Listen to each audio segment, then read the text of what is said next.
আরো দুটা কাজ আছে যে এরকম নিষ্পাপ হয়ে যায়। তার একটা হলো যে মানুষ যদি হজ করে আর টাকা যদি বৈধ হয়, তাহলে হয়ে যায় সেই দিনের মতো যেদিন তার মা তাকে জন্ম দিয়েছে, নিষ্পাপ হয়ে যায়।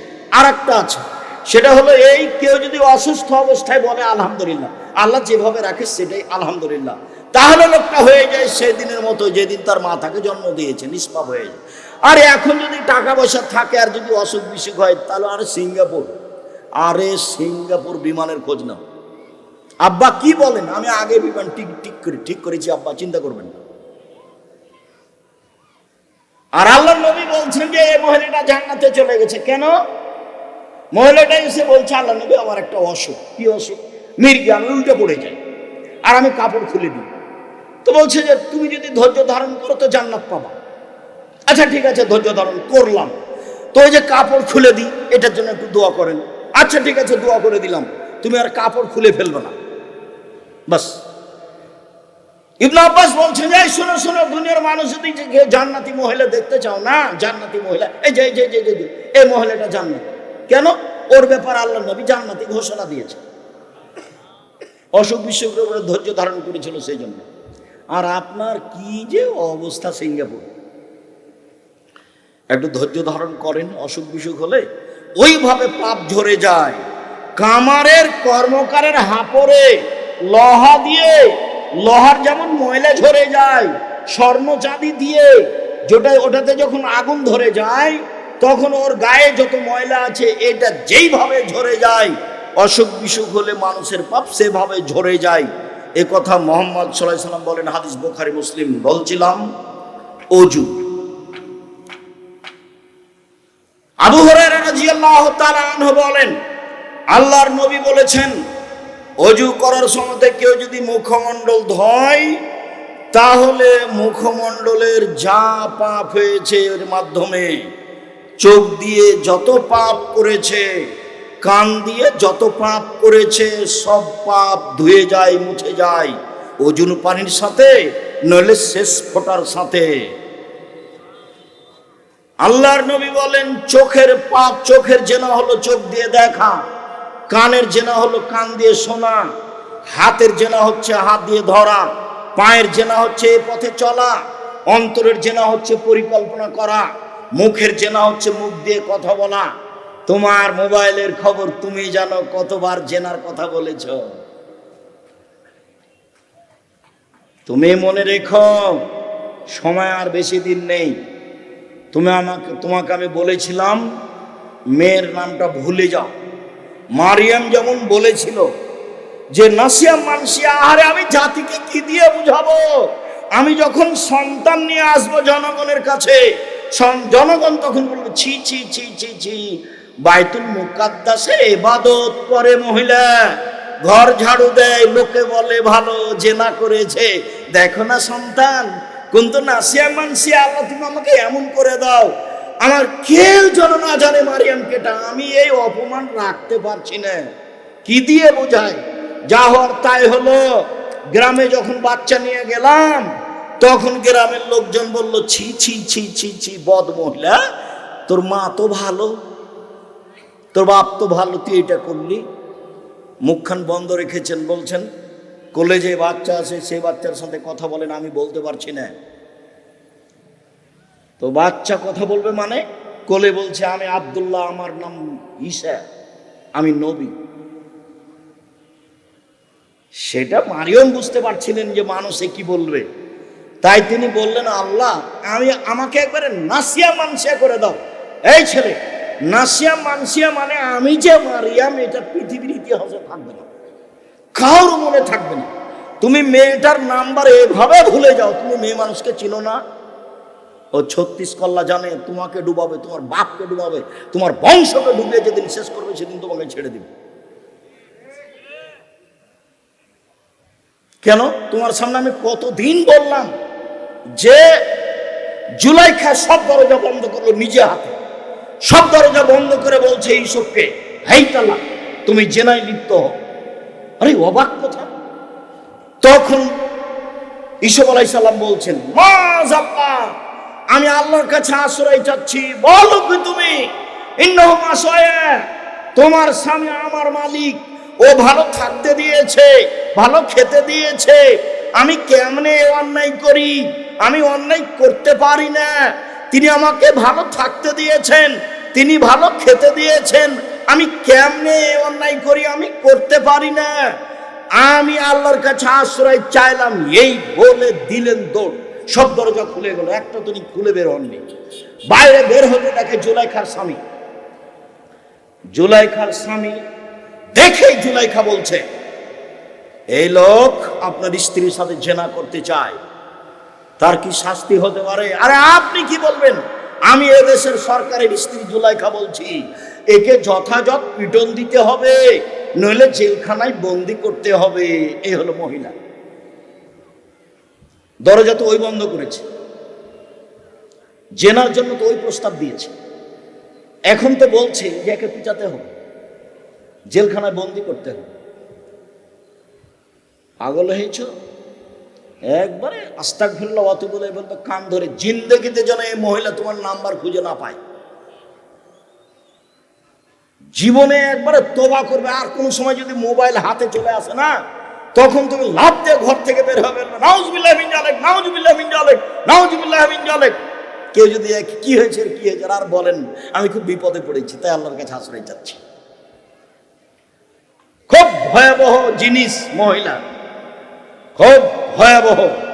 জুলাইখা তার প্রমাণ। এইবার 12 বছর জেল হলো। কতদিন? 12 বছর।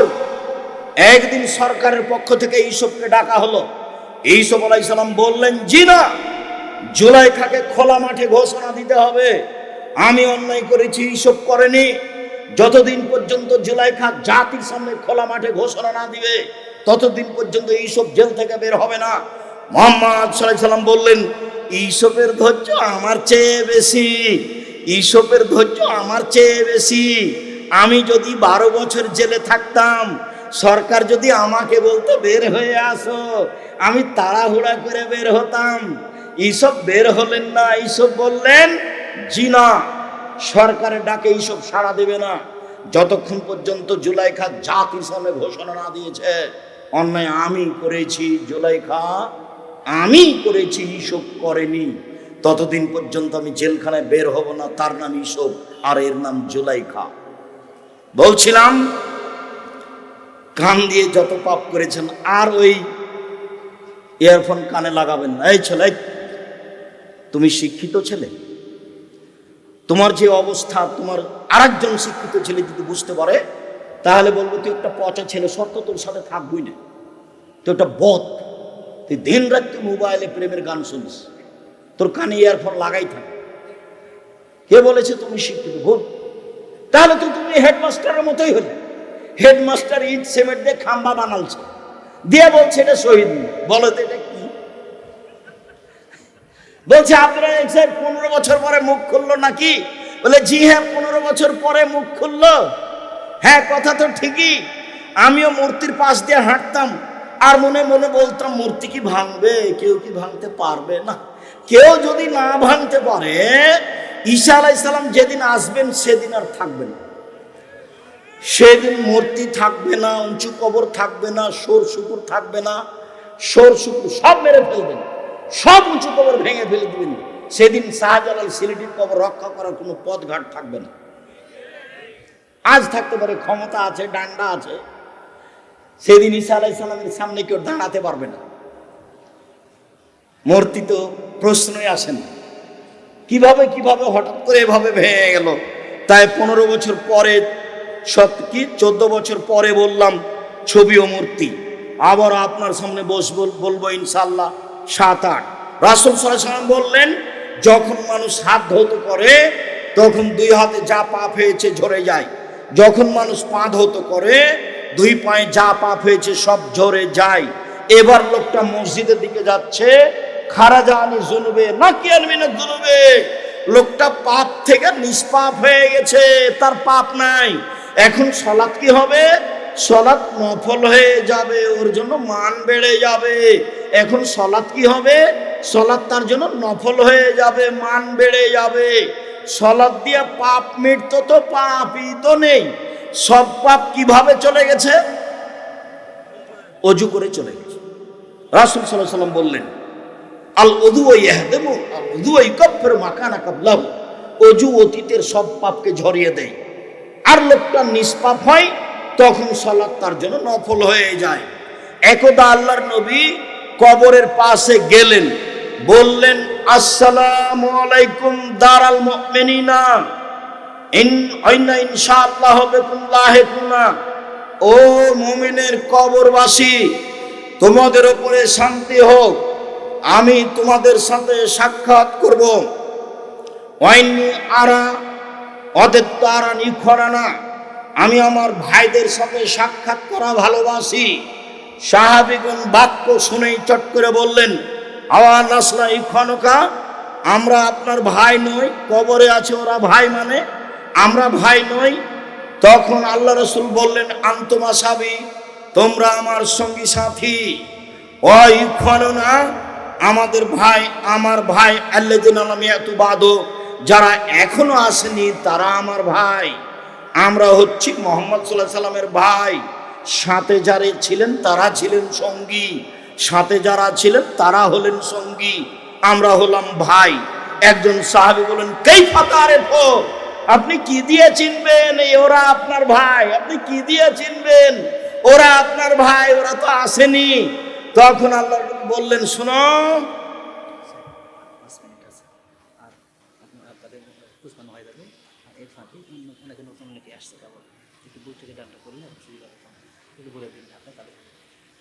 রাসূল সাল্লাল্লাহু আলাইহি সাল্লাম বললেন, বিচারের মাঠে যারা আসবে আমি ওদের দেখে চিনে নেব, ওদের ওজুর অঙ্গগুলি হবে ঝকমকে চকচকে। আমার উম্মত ছাড়া কারো এমন হবে না। এক, বিচারের মাঠে ওজুর অঙ্গ দেখে চিনে নিব এটা আমার উম্মত। দুই, আমার উম্মতের ডান হাতে খাতা দেওয়া হবে, কারো ডান হাতে খাতা দেওয়া হবে না, দেখে চিনে নিব এরা আমার উম্মত। তিন, আমার উম্মতের ছেলে মেয়েরা যারা বাল্য অবস্থায় মারা গেছে তাদের সামনে ছুটাছুটি করবে, দেখে চিনে নিব এরা আমার উম্মত। এই জন্য ছেলে মেয়ে বেশি হওয়া ভালো, কম হওয়া লস। ছেলে মেয়ে কম হলে ইহকালে লস, ছেলে মেয়ে কম হলে পরকালে লস। যদি কম হয় তাহলে ইহকালে লস, টাকা পয়সা কম হবে, আর পরকালে লস। 10-12টা ছেলে মেয়ে হলে 2-3টা মারা যাবে। আমার যদি পাপও থাকে, ছেলেরা আমাকে টেনে হেঁচড়িয়ে আল্লাহর সামনে দিয়ে জান্নাতে নিয়ে চলে যাবে। আর আল্লাহর নবী বলেছেন, কেউ যদি 2টা মেয়ের লালন পালন করে, 2টা মেয়ে, 2টা যদি লালন পালন করে, ওই আর আমি জান্নাতে এভাবে থাকবো। এই যে লাগালাগি 2টা মেয়ে, তো একটা মেয়ে হয়েছে, তখন স্বামীর মনটা খারাপ আর শাশুড়ির মনটা একটু খারাপ। দাদি বলছে, কি করবি কি করবি, এ কর, ডিপিএস কর। আর একটা হয়েছে মেয়ে, তখন বলছে, তোর কি হবে রে? দাদি বলছে, তোর কি দিয়ে অবস্থা হবে? আর একটা হয়েছে, দাদি বলছে, এ বউ বাদ দে, তালাক দে। সবাই যে মূর্খ, কেউ যে বুঝে না, খালি খায় আর পায়খানা করে। তোমারই তো দোষ। যদি দোষ হয়, মেয়েটা কি করলো, মহিলা কি করলো? আল্লাহ নবী বলছেন, 3 জন যদি মেয়ে হয় কারো, তাহলে ওই দিকে আছে জাহান্নাম, আর এই দিকে আছে ওর বাপ, আর মধ্যে থাকবে মেয়েরা, অন্তরা। জাহান্নাম ঘেরে আছে, জাহান্নাম আর বাপের মাঝে কি আছে? মেয়েরা আছে। হাদিস সহিহ। 10টা ছেলেকে মাস্টার ডিগ্রি পাস করালে 1 পয়সা উপকার হবে, এই কথা আল্লাহ নবী বলেন। পড়াবো কেন? জন্ম দিয়েছেন এই জন্য পড়াবেন, জন্ম দিয়েছেন এই জন্য। 7 দিনের দিন আকিকে দিবেন, ভিক্ষা করে হলে, ভিক্ষা করে আকিয়ে দিতে হবে 7 দিনের দিন। 14 দিনে চলে না, 21 দিনে চলে না। 90 সাল থেকে এখন পর্যন্ত কথা পরিবর্তন করিনি, করা লাগে না। পরিস্থিতির কাছে কোনোদিন দমিনি, দমা লাগে না, আলহামদুলিল্লাহ, খুব ভালোভাবেই চলি। আপনি কি বলবেন আর কি করবেন, পাথর দিবেন কিনা, এটা কোনোদিন বিবেচনা করিনি। প্রয়োজনে আপনাকে দিব পাথর, আপনার পাথনে আমাকে চলতে হবে, এটা আমি কোনোদিন ভাবিনি।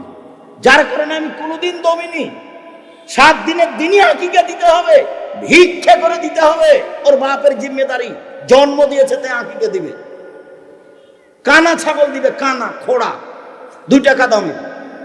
কুরবানি যেদিন, কুরবানি চোখ দেখো রে, কান দেখো রে, নাক দেখো রে, খুর দেখো রে, মোটা তাজা কিনা দেখো রে, যত সুন্দর নেকি বেশি। ওটা কুরবানি, ওটা জিম্মেদারি নয়। দেওয়া ভালো, নেকি হবে, দিলাম না, হলো না, নেকি হলো না। এটা জন্মের 7 দিনের দিন দিতে হবে, ভিক্ষা করে দিতে হবে। প্রয়োজনে ভিক্ষা করবো কেন? দিন মজুরি করে খাই, মাসে 15,000 টাকা ইনকাম করি, আজও বাজারে 1,500-1,500 টাকার ছাগল পাওয়া যাবে, ভিক্ষা করবো কেন? আর আমি ভিক্ষার কথা বলিনি তোমাকে।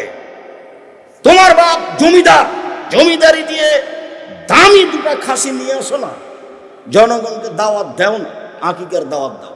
সম্মানিত দিনী ভাই বোন, যারা ছেলেরা রাতে প্রোগ্রাম করতে চেয়েছিল, অনেক দিক দিয়ে তারা হয়তো বা কয়েক বছর থেকে ক্ষতিগ্রস্ত হচ্ছে, আমি বুঝতে পারছি। আমার সময় শেষ, মনে কিছু নিয়েন না। ছেলেরা আপনাদের মাঝে যাচ্ছে, তখনও কিছু সহযোগিতা করেছিলেন, আবারও কিছু সহযোগিতা করেন, যাতে করে তারা কাজ করে শান্তি পায়।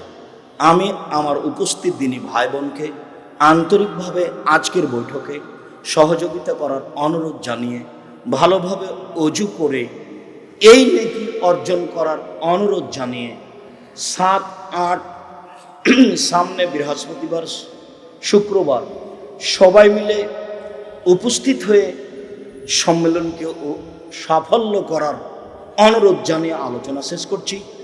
ইনশাআল্লাহ যাও, কই ছেলেরা যায় না কেন? আমি বলবো যাও না কেন? যাও। জুমার খুতবায় আমি থাকবো ইনশাআল্লাহ, প্রথম রাতেও থাকবো ইনশাআল্লাহ, দ্বিতীয় রাতেও থাকবো ইনশাআল্লাহ, জুমার খুতবায় আমি থাকবো ইনশাআল্লাহ, আসরের পরেও সূচনায় আমি থাকবো ইনশাআল্লাহ।